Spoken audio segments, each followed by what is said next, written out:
Yes, friend, ako'y nagbabalik, DJ B-Boy Bibo, para sa ating tuloy-tuloy na BB Time tungkol sa usaping hindi tayo pwede kasi meron ka ng bebe.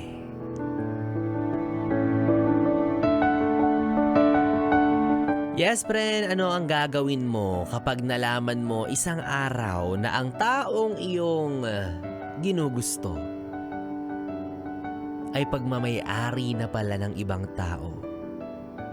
A. Aagawin? B. Kakaibiganin na lang? Letter C. Magpapakalayo-layo papuntang Canada. Oo. Wow, sana all. Sana all magka-Canada or magka-America kapag na-broken hearted.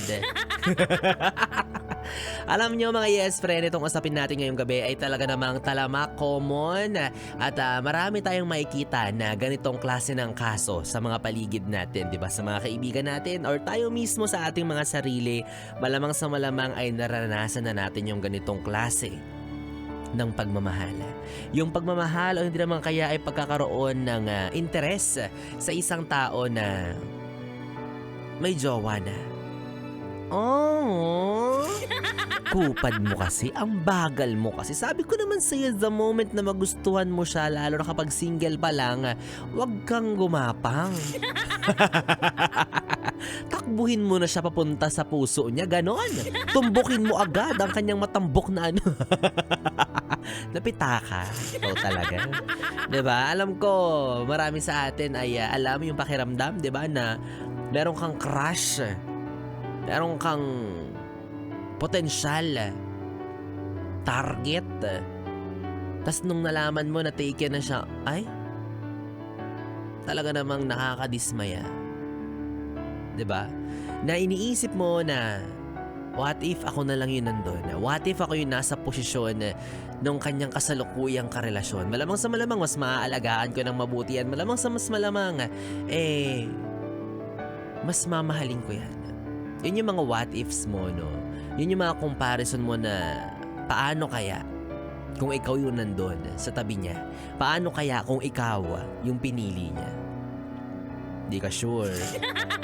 Kahit naman siguro single yung taong yan, kahit wala siyang jowa, kahit dalawa na lang kayo sa mundo, kung hindi kanya gusto, wala rin kayo. Ambisyoso ka masyado. Ano sabi mo na, kung ako'y naging jowa niyan, mas ano yan, mas maganda buhay niyan. Mas matitikman niya yung masarap na pagmamahal. Kano ka nakakasigurado na gusto kanya maging jowa? Hindi rin naman. Diba? Kahit may jowa na wala, kung ikaw talaga gusto niyan, lalapitan ka ng kusa niyan. Mararamdaman mo yun, pero wala eh. All you have to do for now is to step back. Yun talaga yung best thing to do. Wala ka ng ibang option, wala ka ng ibang choice. Kung iniisip mo na aaligid-aligid ka sa kanya at sasabihin mo na makikipagkaibigan ka lang, nek-nek mo. Tapos ano, bantay sa lakay ka. Aabangan mo na maghiwalay silang dalawa. Maghihintay ka or gagawa ka ng mga rason na ikasisira ng relasyon nila. Huwag ganon. Lagi nating sinasabi, kapag ang dalawang tao ay payapang nagmamahalan, huwag kayong manggulo. Respeto naman. 'Di ba? Naiintindihan natin na mahal mo, gusto mong ipaglaban, pero huwag naman sa puntong makakasira ka ng relasyon. Huwag naman sa puntong makakasakit ka ng ibang tao dahil lang sa pagmamahal, kuno na sinasabi mo. And that's also the thing. Sabi mo, mahal mo. Pero ilalagay mo sa sitwasyong alanganin? Ilalagay mo sa sitwasyong masasaktan yung puso niya? Mahal mo ba talaga? 'Di ba? Gagawa ka ng paraan para maghiwalay sila. Mahal mo ba talaga? Huwag kang bantay sa lakay. 'Di ba? Pag para sa'yo, para sa'yo. Huwag kang mandekwat ng tinapay ng iba. Kumanap ka ng sarili mong monay. Ikaw talaga. Kaya bilib ako dun sa mga yes friend natin, no, na marunong magpaubaya, marunong rumespeto ng relasyon. Diba? Kasi aminin natin, no, may mga kilala tayo na pala sunggab talaga. Yung kahit alam nilang taken na, ay hindi, wala akong pakialam. Gusto ko siya, mahal ko siya, siya yung para sa akin, at hindi siya para sa iba. Kaya aangkinin ko siya. Ay, ang tapang mo na, be. Ang tapang mo wala sa lugar. Nakakapikon ka, te, na parang mauubusan ka ng lalaki, te. O, diba? Kaya palakpakan po, no, para dun sa mga taong nag-adjust na lang, nagpaubaya. Diba? At dapat lang naman na hindi na baling sila yung masaktan, wag lang sila yung makasakit. O, hayaan mo na. Maghanap ka na lang ng iba. Kawawa ka naman. Mag-Tinder ka. Diba? Irereto na lang kita. Oo, bayaran mo na lang ako kapag naging kayo na, ha? O, ayan, para sa mga yes friend kong BB, bottom line ng ating usapan. Kapag yung taong gusto natin ay pagmamayari na ng iba, or hindi naman kaya, taken na, sa madaling salita. Buong puso na tayong magpaubaya. Ipagpasalangit na lang natin yung relasyon nila at sana, di ba, maging panalangin natin na wag naman yung maghiwalay sana sila. Wag. If you're genuinely in love with that person, hayaan mo siya kung saan siya masaya. Kaya pabayaan mo na. Again, kung para sa'yo, para sa'yo. Kung hindi nauukol, hindi bubukol. Oh. O, sabi ko nga sa'yo, may irereto ko. Oo. Eto na, dali, buksan mo yung Facebook mo tapos search mo, follow mo na rin na. Type mo, B-Boy. Yeah? Oh, may Facebook yan, may Instagram, may TikTok, may X. Lahat yan, i-search mo na, makikita mo siya doon. Search mo again, DJ B-Boy. Yan, naku. Wala kang talo, hindi ka lugi dyan. Panalong mabait yan. Paladasal, palaluhod. Yan. Report ko kaya, ang sama na ugali. Pwede naman, report mo sa mama mo bilang bagong jowa mo. Ang harot, nakakabuisit. O, mapagkakatiwalaan din yan si B-Boy Bibo, plus magaling din sa larangan ng kuan. Kuan ba? Alam mo, kuan, lalo na paggabi na. Alam mo na. Ay nako, tapos kapag naging kayo ni B-Boy Bibo, balitaan mo ako, ha. Sabihin mo kung gaano siya kasarap. Magmahal. Ganon. Mahalay mo mag-isip. Diba? Tapos ayun, kapag naging kayo na, malay mo, bigyan kanya ng pera. Diba? Hindi naman malabong mangyari. Kasi nga, ito na hinihintay mo. Syempre, yung pamimigay namin ng papremyo. At saka naman galing sa sariling bulsa ko yung ibibigay ko sa'yo.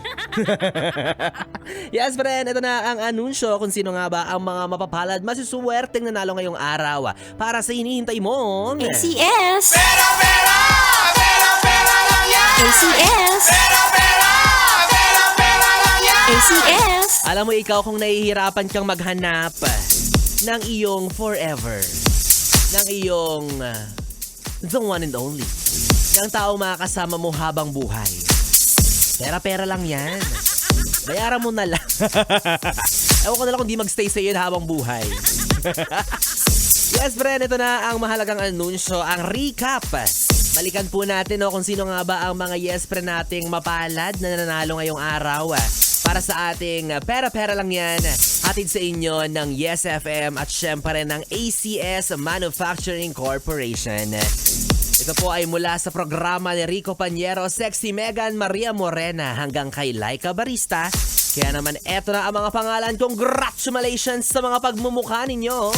Maria Angela Dalawis, Daniel Flores, Roel Panganiban, at Crizel Dimas. Congratulations!